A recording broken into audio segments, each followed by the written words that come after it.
Boa noite a todos. Jesus nos envolva sempre nessas vibrações de carinho, que possamos, diante desse estudo, conseguirmos falar de um tema muito importante, como todos os temas, mas uma necessidade maior na nossa vida de sociedade. Virtudes e vícios. Quando lembramos que virtude são todos aqueles hábitos constantes que levam o homem a fazer o bem, quer individualmente, quer coletivamente. E vício é todo aquele comportamento que leva ao mal. Quando nós pensamos o que é bem, o que é mal, nós vamos lembrar lá que a doutrina espírita nos ensinou que o bem é proceder de acordo com a lei de Deus. E mal é quando infringimos a lei de Deus. O maior aspecto da virtude, quando ela une, faz um conjunto, de todas essas características que a criatura pode ter no seu mais alto grau, que vem a caracterizar um homem de bem. A gente lembra de um homem virtuoso, é um homem de bem. É aquele homem que vive na prática a lei de Deus. Que lei é essa? A lei do amor, da justiça e da caridade. Então, quando a gente lembra de um homem virtuoso, a gente pode falar, eis um homem de bem. Eis o homem do nosso futuro, que nós todos aqui estamos caminhando para consolidar comportamentos para nos tornarmos integralmente esse homem de bem. Então, na questão 895, quando Kardec faz uma pergunta direta, posto de lado os defeitos e os vícios sobre os quais ninguém poderia enganar-se, qual o sinal mais característico da imperfeição? Resposta: é o interesse pessoal. Então, o apego às coisas materiais constitui um sinal notório de inferioridade. Então, o interesse pessoal. Quando a gente lembra de interesse pessoal, virtudes, vícios, dificuldade, quando a gente fala do interesse pessoal, aquela coisa assim, será que eu tenho interesse pessoal? Será que quando a gente fala assim, eu sou muito boazinha, eu já conquistei aí uma série de virtudes, mas não pisa no meu calo não. A tradução seria o quê? Eu ainda não conquistei nada, porque na hora que você interfere no meu interesse pessoal, eu me movimento e reajo. Não é assim? Então é aquele momento que eu falo assim, eu já conquistei a paciência. Eu estou aqui falando sobre paciência, tem alguém aqui me chamando, tem alguém aqui me... Aí você dá aquele berro. Porra, que paciência foi essa? Ele mas eu também, ninguém aguenta. Mas também fica me chamando toda hora. Ou seja, ninguém perde aquilo que não tem. Então, eu não tinha paciência. Eu estava num processo buscando exercitar, consolidar a virtude de paciência. Mas na hora que atingiu o meu interesse pessoal, que atrapalhou a minha fala, que atrapalhou a minha linha de raciocínio, eu me lanço e mostro ainda como o meu interesse pessoal ainda está muito presente. Então, o interesse pessoal, a gente vai lembrar de quê? Do egoísmo. Não é do egoísmo? Aqueles ditados assim, cada um por si, Deus por todos. Farinha pouca, meu pirão primeiro. Quero ser feliz, a qualquer preço. Os fins justificam os meios. Isso tudo é coisa do meu interesse pessoal. Então, é aquele momento que a criatura, ela entende, nós entendemos, nós somos criaturas ainda muito egoístas, nós entendemos que as nossas necessidades são mais importantes do que a necessidade do outro. As minhas dores doem mais do que a do outro. A minha prece é mais urgente do que a do outro. É aquela situação do si. Eu me sinto mais importante, eu me sinto com mais direito sobre o teu direito, eu me sinto mais justo, eu me sinto mais inteligente, e por aí a gente vai se colocando aí o sissi, que são os sissis da vida, não é? E esse egoísmo que nós trazemos, a gente fala assim, mas de onde é que vem isso? O egoísmo, ele é originário do orgulho, que é a exaltação da personalidade. Tanto o egoísmo como o orgulho são originários de um sentimento natural, que é o instinto de conservação, que todos nós, né, fomos criados com esse instinto de conservação. Muito importante, muito bom, quando contido no seu justo limite. Era necessário para sobrevivermos essa personalidade ser exaltada até um determinado momento. E o que aconteceu? A exacerbação de uma necessidade, desse sentimento, transforma um instinto numa paixão.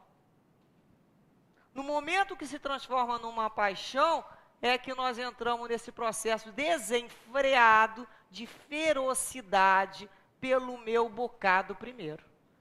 É aquele momento que eu vou lá escolher numa mesa e vou na frente, por quê? Porque eu sou esperto, não é assim?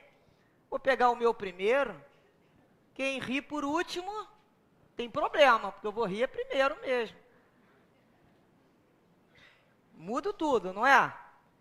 Então, nós vamos começar a lembrar que eu coloco o meu carro em qualquer lugar. Pô, estou com pressa. Eu lá quero saber que aquilo ali é uma garagem? Ou que o outro não vai conseguir tirar o carro dele? Estou vendo o meu interesse. Eu vou sentar aqui nesse banco e vou ficar bem soltadão, porque eu estou cansado, eu trabalhei o dia inteiro. O outro, dá o jeito dele, fica lá, num cantinho lá recolhido. Eu vou passar à frente aqui mesmo da fila, vou dar uma disfarçada e vou pelo outro lado. O mundo é de quem? Dos espertos. Eu vou ficar de bobo? Quem não chora, não mama, vou fazer escândalo. E por aí nós aprendemos a nos conduzir. E depois nós reclamamos de sermos o país, né, dos espertos. Do jeitinho. Nós vamos dar nosso jeitinho. Na realidade, nós somos muito egoístas. E sofremos essa consequência. É isso que muitas vezes se ensina aos filhos.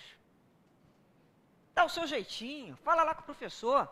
Aqui, qual a diferença de... Começa com 1 décimo, depois vai de 6 pontos. Qual é a diferença? Tirar 4, 9 é a mesma coisa. Dá seu jeito. Vai andando, não olha para o lado não, faz de conta que não é contigo. E por aí nós vamos caminhando. Espertos, dando o nosso jeito. Conversando com um cara da lei, com outro da lei. Depois a gente vê o que vai dar. Está dando nisso aí. Um processo muito antigo. Então é natural que o início nós vivemos para resolver as nossas necessidades. Instintivo. Eu só pensava em mim. O que eu ia comer, onde eu ia morar, o que eu ia vestir. Eu tenho que sobreviver. Isso é o instinto, isso é o início de uma evolução. Minhas necessidades são exclusivamente materiais. Só que esse espírito caminha, nós caminhamos. Então a gente já começa a pensar na família, já começa a pensar no filho, eu já abro mão lá de comer o meu docinho para dar para um filho, talvez não dê para o outro, mas já dou para um filho. Já dou para uma pessoa do meu coração, então já começa a fazer essa caminhada. Depois a gente começa a olhar a comunidade, a gente já consegue se unir em torno de um grupo religioso, um grupo de estudo, um grupo de futebol. Nós já começamos a pensar no grupo. Vamos começando a caminhar. Até que cada vez mais, com propósitos mais elevados, buscamos Deus. Nós saímos desse núcleo eu, passamos pelo núcleo família, entramos no grupo social, até que nós passamos a nos sentir dentro da sociedade espiritual. É o espírito, não mais a personalidade. Então é quando a gente começa a entender que eu tenho uma vontade, mas a vontade do grupo irá prevalecer. pela uma necessidade da maioria e não mais do indivíduo. Esse é o caminho. Quando pensamos, né, que Deus não nos criou nem egoístas, nem orgulhosos. Nos criou o quê? Simples e ignorantes, com objetivos a chegar, a alcançar, e tendo como esse meio recursos disponíveis para o nosso crescimento. Saímos dessa sementezinha e vamos alargando até se tornar uma grande árvore. Aquela, né, a gente vai lembrar daquela parábola de Jesus do grão de mostarda. A potência da alma, a consciência, numa minúscula semente de mostarda, que com muito esforço e sacrifício rompe, avança, sai de terra e se transforma na maior das hortaliças. É toda a potencialidade do Espírito. Então esse é o caminho. Olha como é importante o conhecimento que a doutrina espírita nos traz. Como é importante, né, reconhecermos da necessidade de estudarmos, da onde viemos, para onde estamos caminhando, o que representa essa reencarnação na atualidade, essa misericórdia divina, o que eu vim fazer aqui. Esses conhecimentos me modificam meus valores. Eu começo a entender da imortalidade da alma, da preexistência da alma. Eu não tenho uma vida só. Essa conquista são várias e várias vidas, então o meu discernimento de valores modifica. Eu não olho só mais para o chão do presente, aonde se localizam as minhas vaidades e as minhas ilusões. A minha visão passa a ser de futuro. Eu entendo da necessidade hoje da minha personalidade, mas a minha visão que eu vou valorizar é o meu crescimento como espírito imortal. Eu começo a entender o que é um tesouro perecível, transitório da vida de hoje, mas o que é eterno. Então, como eu vou me localizar diante desse caminhar? Em que tipo de conquista me interessa? Eu começo a raciocinar dessa maneira. Na questão 893, Kardec fala assim: qual é a mais meritória de todas as virtudes? Todas as virtudes, respondem os espíritos, têm o seu mérito, porque todas são sinais de progresso no caminho do bem.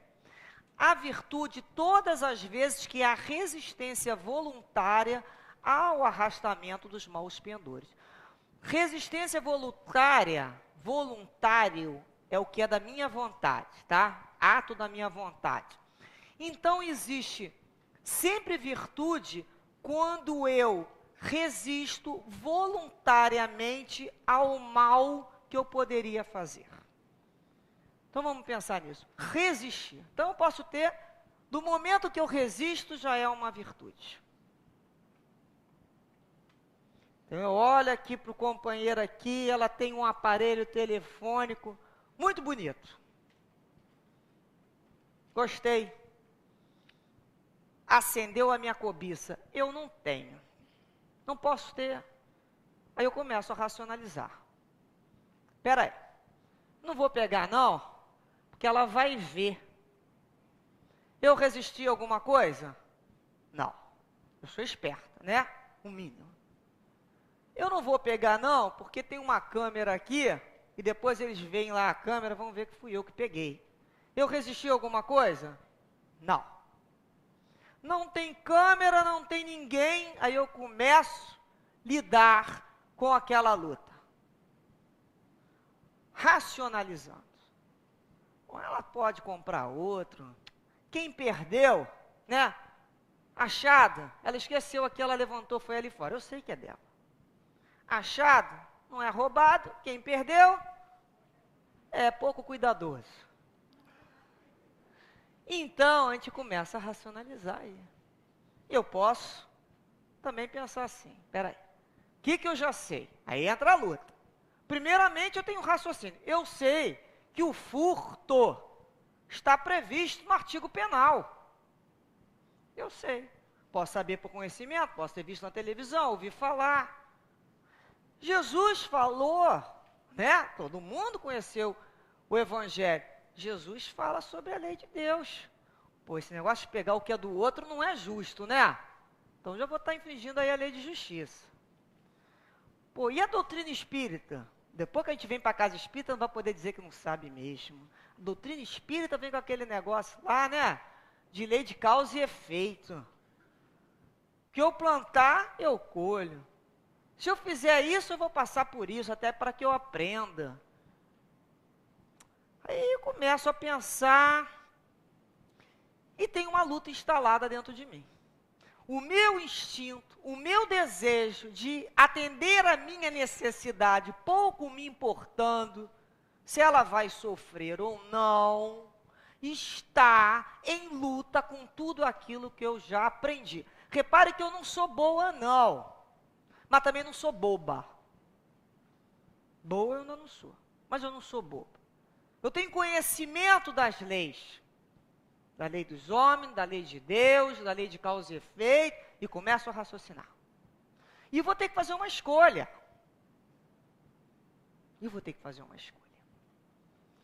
E escolher é renunciar. Quando eu escolho uma coisa, eu renuncio a outra.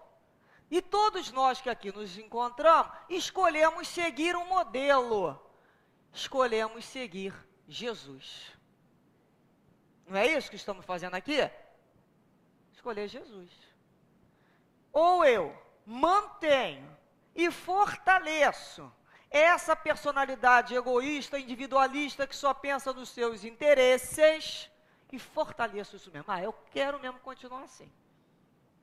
Ou, em instante de decisão, pega ou não pega, minha filha? Ou cresce ou continua nessa infantilidade aí do instinto primário ainda? Necessidades exclusivamente materiais, ou passa a ter necessidades morais? O que você vai resolver atender? Então, é aquele momento que eu tenho que escolher. E dou uma guinada, um instante supremo, com esforço, com disciplina, eu freio esse instinto.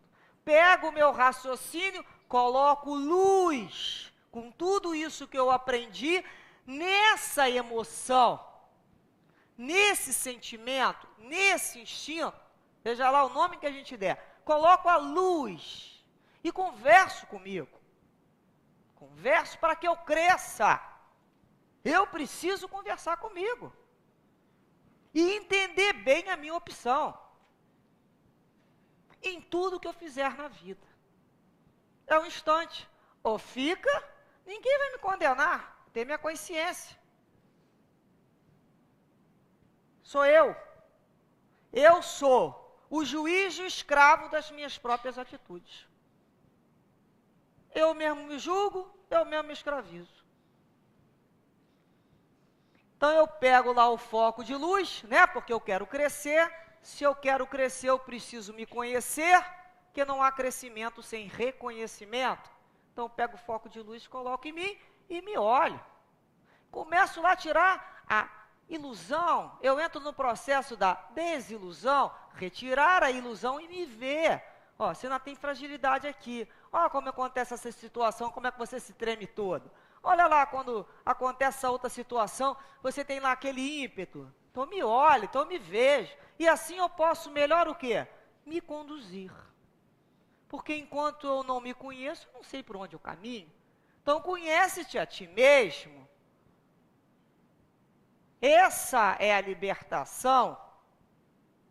Esse é o caminhar com conhecimento. Na questão 894, Kardec fala assim, olha, há pessoas que fazem o bem espontaneamente, sem que tenhamos que vencer qualquer sentimento contrário. Aqueles que não precisam absolutamente lutar, já realizaram em si o progresso. Outrora, lutaram e triunfaram. É por isso que os bons sentimentos não lhes custam esforço algum, e suas ações lhe parecem muito simples. O bem tornou-se para eles um hábito. Segundo Aristóteles, a pesquisa que eu fiz, está dizendo o seguinte, que no mais alto grau a virtude é uma disposição adquirida de fazer o bem. E elas se aperfeiçoam com o hábito. Reparemos a questão do hábito. Planta-se, primeiro é um ato isolado, repetidas vezes, se torna o quê? Um hábito. Um hábito reiteradas vezes se torna um caráter. E um caráter reiteradas vezes é o nosso destino. Então nós percebemos que essas pessoas que fazem o bem por hábito, que para elas não sofrem, elas não ficam naquela luta. Isso aqui não é meu, eu não posso. Aquela luta entre a emoção e entre a razão, o homem velho e o homem novo, a luz e a sombra, que todos nós somos, olhando para o céu, mas nossos pés já estão no barro, mostrando o nosso passado muito próximo da inferioridade, das dificuldades, somos nós. E olhamos para essas criaturas que fazem o bem, sem se importar a quem, não é assim que a gente fala? Fazer o bem sem se importar a quem, sem perguntar a quem, vão fazendo bem. O que foi isso? Nasceu assim? Não, né? Não nasceram assim, não foram criados, porque na lei de Deus não há exceção, não há privilégios. Todos foram criados simples e ignorantes, com o objetivo de se aperfeiçoar, a chegar à conquista de todas essas virtudes que estão em estado latente, em germen na sua alma. E cabe a cada um desabrochar, crescer. Vamos lembrar lá da escada de Jacó, como esse espírito fez. Muitas e muitas vidas. Muitas e muitas experiências. Então, hoje, o homem de bem, o homem pronto que faz o bem automaticamente, iniciou simples, ignorante, desconhecendo, errando, caindo, levantando, recomeçando, reencarnando. Sem essa ideia da reencarnação, não conseguimos nunca raciocinar na justiça divina. Várias e várias oportunidades. Aquilo que hoje eu não sei, que eu ainda não conquistei, irei conquistar, irei fazer, por aprender. Então, eles passaram a ter o hábito de ser bons. Quando a gente olha uma figura de Jesus, automaticamente ele era bom. E nós? Nós estamos no manual, não é? A gente não está no automático, a gente está no manual, câmbio manual ainda. Manual, já estamos no manual, graças a Deus, podemos dizer. Que é aquele momento que a gente para assim, peraí, deixa eu abrir aqui, se der tempo, deixa eu abrir aqui. Eu me lembro que o Evangelho fala sobre isso. Ou então, deixa eu fazer uma prece. Deixa eu lembrar do meu mentor espiritual, para me ajudar a resistir a esse impulso ainda inferior. Eu não estou no automático. Então eu tenho que reconhecer que eu não tenho aquilo no automático. Eu ainda estou implantando aquele sistema. E como é que eu faço isso? Com muito esforço, com muita disciplina. A disciplina antecede a espontaneidade, nos ensinou Emmanuel. Primeira disciplina. Então esses espíritos que hoje nós encontramos, que nós admiramos tanto, são espíritos altamente disciplinados, que se determinaram a realizar uma conquista e que não retrocederam. Olha o exemplo. Quantos exemplos nós temos? Não só os exemplos conhecidos, nomes notórios de bem, mas quantos no seio da nossa família, pessoas anônimas, que nós reconhecemos como espíritos bons, como espíritos que aprenderam a nos passar esse valor maior. E podemos falar assim, esses espíritos que nós admiramos tanto, um São Francisco de Assis, um Chico Xavier, né, um Kardec, Leon Denis, será que eles erraram? Erraram várias vezes, não foi? Erraram? Claro que erraram. O único espírito que teve o seu crescimento vertical, né, que a gente pode entender, é o Cristo, elevação direta. Todos que passaram pela terra tiveram o quê? As suas dificuldades. Por que nós erramos? Porque é natural até que se aprenda. A natureza não dá salto. Erro, acerto, erro, acerto. Até que um dia, cansado de sofrer, a gente para averiguar e aprende a fazer. E eles começaram de novo? E nós vamos começar de novo? Quantas vezes forem necessárias. Até que um dia isso esteja automatizado. Por isso a necessidade de tantas experiências, de tantas reencarnações. Então o que nós temos muitas vezes é vivemos consolidando virtudes. Aquilo não tem conquista. Então quando a gente fala assim, perdi a paciência, a gente não perdeu. A gente não tem aquela conquista. A conquista não se perde. Estava num processo ainda de fixação. A gente ainda estava estudando, ainda está estudando aquilo ali. Por isso que de vez em quando a gente descobre lá um ponto que não sabia. E eu não sabia que nesse ponto aqui, ela não estava fortalecida. Aí a gente vai fortalecer aquela situação que ainda se encontra fragilizada da nossa alma. Então o outro, na realidade, é o nosso instrutor. Porque se não é o outro lá cutucar a gente fala, cutuca com vara curta não, né? O outro vai lá e cutuca. Aciona. O que ele aciona? O meu lado mais frágil. O meu lado sombrio. As minhas tentações. Esse lado dificultoso que todos nós temos. Eu não posso me vergonhar, eu estou aprendendo. Eu não estou aprendendo. Então não tem que me vergonhar, tem que me vergonhar no momento que eu perceber que eu não tenho aquilo ali e deixar para lá e buscar lá a lei do menor esforço e resolver dizer o quê? Deus vai dar um jeito em mim. Vai dar não, né? Nós aqui já aprendemos que não tem lei do menor esforço. Eu mesmo que vou ter que ir lá e me responsabilizar pela minha vida, reparar lá minha fragilidade, minha dificuldade e tratar de efetivar aquele aprendizado. Se eu quero o quê? Se eu quero ter uma felicidade verdadeira. Se eu quero ser feliz. Não mais aquela felicidade fugaz, da fumacinha. Uma felicidade verdadeira. É por isso que eu estou buscando ter virtudes, para crescer, para conviver com outros que se assemelham. Esse é o meu objetivo.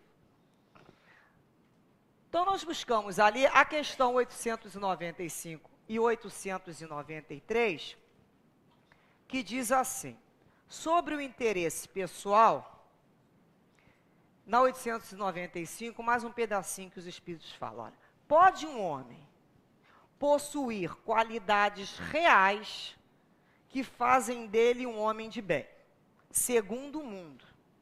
Essas qualidades, porém, constituem um progresso que nem sempre suportam certas provas. E algumas vezes, basta que se toque a corda do interesse pessoal para colocar no fundo a descoberta. Olha só.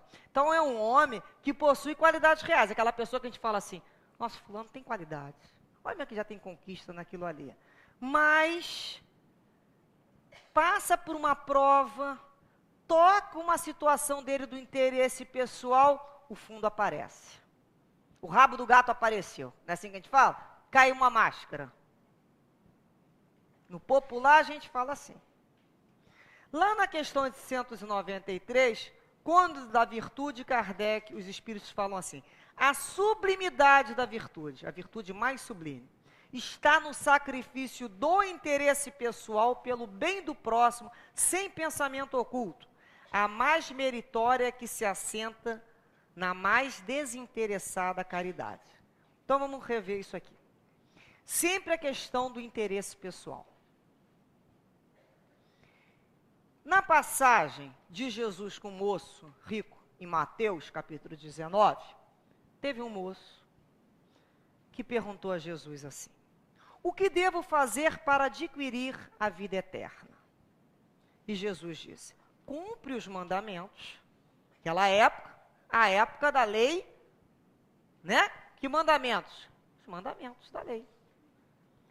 E ele pergunta: que mandamentos? Nós estamos num grupo judeu, onde temos uma Torá, com todos os mandamentos, prescrições, e um decálogo, que é a lei mosaica. E Jesus respondeu: não matarás, não cometerás adultério, não furtarás, não prestarás falsos testemunhos, honrarás teu pai e tua mãe e amarás o teu próximo como a ti mesmo. E o jovem lhe disse: mas eu tenho respeitado todos esses mandamentos. Olha, esse jovem respeitava todos os mandamentos. Ele tem uma qualidade? Tem, gente. Cumpriu os 10 mandamentos? Ele tem uma qualidade. Ele cumpre os mandamentos. Então ele fala: e o que me falta ainda, se eu cumpro os mandamentos? Aí Jesus fala: se tu queres mesmo ser perfeito, vai, vende o que tens, dá aos pobres e terás um tesouro no céu. Depois vem e segue-me. O jovem retirou-se muito triste, porque ele possuía muitos bens.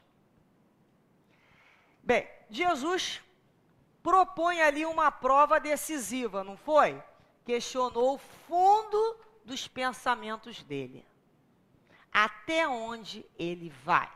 A proposta ali de Jesus não era dizer que todo mundo tem que vender todos os seus bens, não. Ele queria mostrar como o apego material impossibilita seguir a Jesus. Segui-lo. A lei é de Moisés, é o decálogo. A lei é lei de justiça. É uma lei justa. Olho por olho e dente por dente é justa.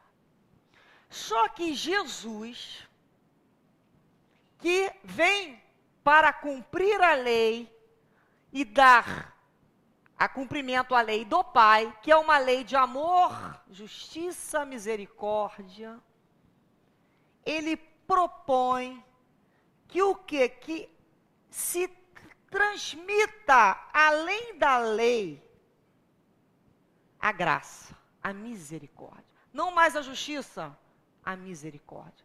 A justiça está ali. Além, a abnegação, abrir mão de pelo outro, é um convite. Então, a lei veio por Moisés, mas a graça e a misericórdia pelo Cristo. Muitos de nós cumprimos a lei, mas quando chega o convite da misericórdia, a gente para. Faço tudo direitinho, não leso o tesouro nacional, não leso o meu vizinho, não roubo, não xingo. Mas na hora que eu tenho que dar o além do meu para o outro, fora da lei, aquilo é minha pedra de toque. Então, eu me lembrei de buscar para trazer, para falarmos, no Evangelho capítulo 15, no item 6, fora da caridade não há salvação, quando a gente lembra aquela passagem de Paulo. Ainda que eu fale todas as línguas dos homens, e mesmo que eu fale a dos anjos, e ele continua e diz ao final: se eu não tiver caridade, nada sou. Posso cumprir a lei, mas se eu não tiver a caridade pelo meu irmão, a misericórdia, eu ainda não cheguei ao convite do Cristo. É um processo, é um caminhar. Não podemos desprezar o processo. É o início. Começamos pela uma gentileza, passamos para a afabilidade, passamos pela asa da consideração. passamos pela gratidão e vamos caminhando. Até que um dia a gente aprenda a amar. Mas nós caminhamos. Nós não podemos parar. Então, quando a gente lembra desse convite ao desprendimento e lembra pela doutrina espírita, fora da caridade não há salvação, é o princípio da igualdade. Então, a salvação não será dada pelo conhecimento da lei. A lei não vai me salvar. Eu conhecer a Bíblia de frente para trás e trás para frente, isso não me salva. Será pela minha postura de desapego e de olhar aquilo que mais importa. A vida como um todo. A vida como um todo. Então, a gente começa a perceber aonde que eu estou caminhando, em que eu estou buscando. Quando a gente começa a crescer, a gente busca elevar, busca o mais alto, busca o melhor, busca Deus, busca viver em consonância com a lei do Pai. Essa é a busca. Já passamos lá pela infância. As chupetas, as mamadeiras, os bicos de peito já foram importantes. Naquela época. Não mais, agora não se justifica. Dão leite para crianças? Não mais. Para espíritos que já possuem condições de assimilar conteúdo. Então, podemos perguntar de novo.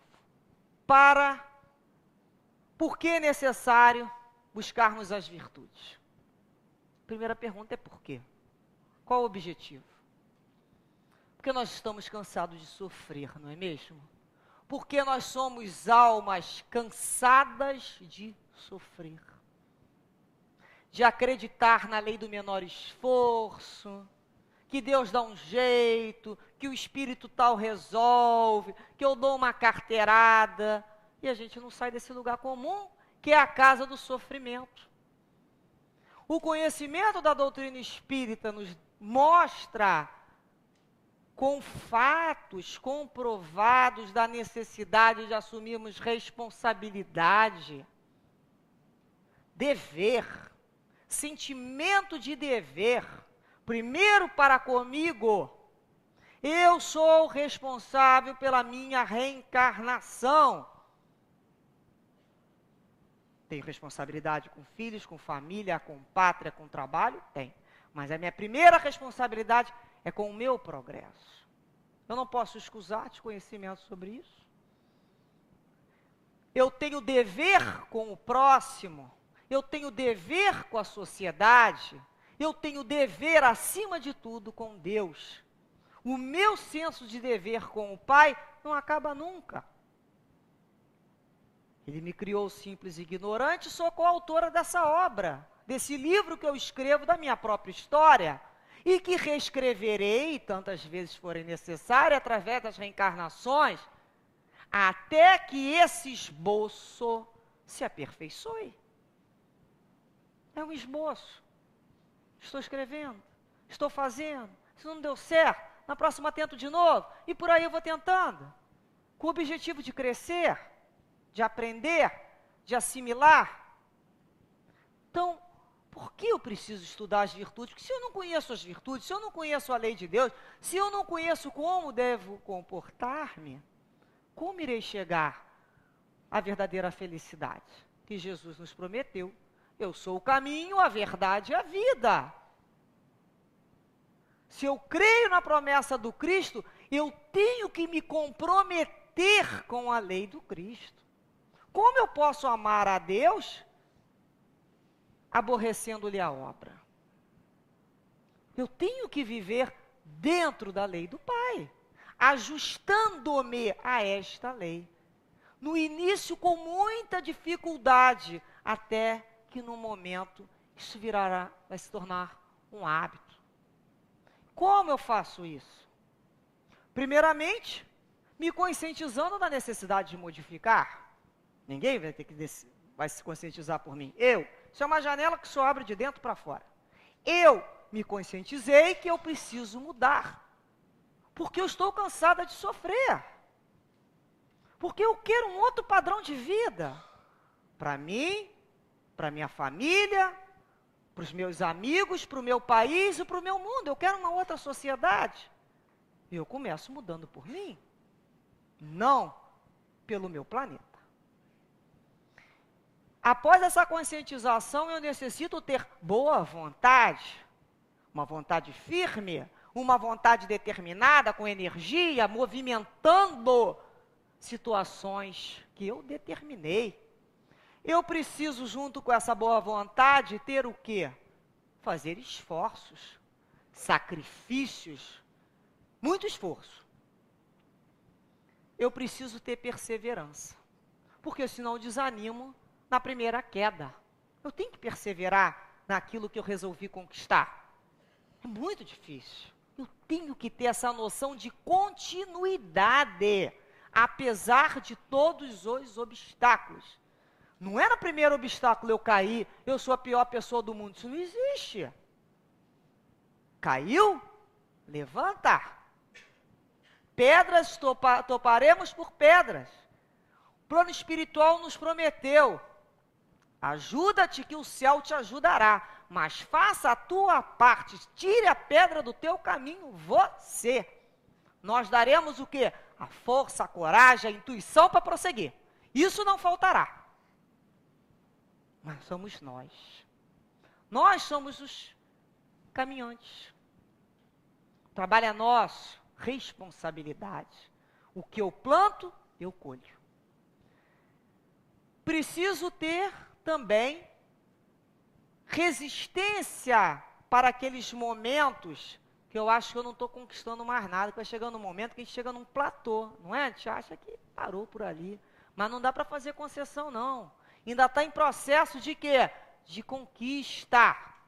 É que tem uma hora, para subir o morro, a gente faz muita força, mas chega um determinado momento lá da montanha, que ela dá uma liberada. Tem muito mais acima, mas a gente acha que dá uma paradinha ali, aquilo é o platô. Parece que está tudo paralisado, não está não. As situações estão se consolidando dentro da gente. A gente está pensando, a gente está elaborando, a gente está assimilando aquele conhecimento, para depois prosseguir. E nesses momentos nós precisamos de uma outra coisa, não retroceder à atitude mental superior de crescimento. Porque senão chega aquele outro companheiro e fala, vamos voltar para aquilo ali? Ah, só hoje, não vai fazer diferença. Ah, você já não tem isso mesmo? Não vou fazer. Isso é o retroceder. Depois que o carro anda para frente, o espírito imortal, ele não volta para trás, gente. Não tem como retroceder. É para frente e para o alto sempre. Comigo a história é da edificação das minhas virtudes. Então esse é muita resistência, é muita boa vontade, é muito esforço. Depois, nós podemos perguntar, mas para que eu quero essas virtudes? Paciência, humildade, esperança, fé, benevolência, bondade. Para que me serve isso? Eu vou sair aqui na rua e falando, olha só o que eu tenho. É para isso? Para matar de inveja alguém? Não pode ser, né? Para que serve, hein? Serve para diminuir a distância dos nossos irmãos. Porque se não servir para isso, não serve para nada. Se não servir para auxiliar aquele que ainda não tem, não serve para mais nada. Então é quando a gente começa a lembrar da ideia principal que se chama fraternidade, que Jesus nos colocou. A lição da fraternidade. Já sabemos por que precisamos estudar e conquistar as virtudes, como essa conquista é feita e para quê? Para sermos fraternos. Para olharmos o nosso irmão e oferecermos a ele o mesmo direito que nos foi dado, o direito de errar. Já repararam que a gente erra na frente até, às vezes? Para quando o outro vem atrás errando, a gente fala assim, já fiz isso. Aí fica mais fácil, né?